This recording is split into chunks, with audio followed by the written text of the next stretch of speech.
Мемлекет басшысы Таиланд премьер-министрінің орынбасары сыртқы істер министрін қабылдап, екі ел арасындағы ынтымақтастықты одан әрі дамыту мәселелерін талқылады.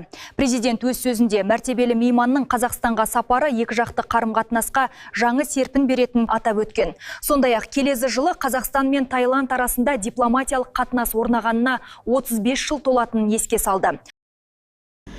Қасым-Жомарт Тоқаевтың айтуынша, Қазақстан бүгінде Таиландтың орталық Азиядағы ең ірі сауда серіктестігі саналады. Екі ел арасындағы өзара сауда көлемі артып, визасыз режим, туризм және іскерлік байланыстар ынтымақтастықтың дамуына оң ықпал етіп отыр. Президент таиландтық компанияларды Қазақстандағы инвестициялық мүмкіндіктерді тиімді пайдалануға шақырады. Өз кезегінде Таиланд премьер-министрі Қазақстанның экономикалық жетістіктеріне жоғары баға беріп, Таиландтың туризм, медицина туризмі, қонақ үй бизнесі, стратегиялық минералдарды игеру және азық-түлік қауіпсіздігі бағыттарында бірлескен жобаларды жүзеге асыруға мүдделі екенін айтты.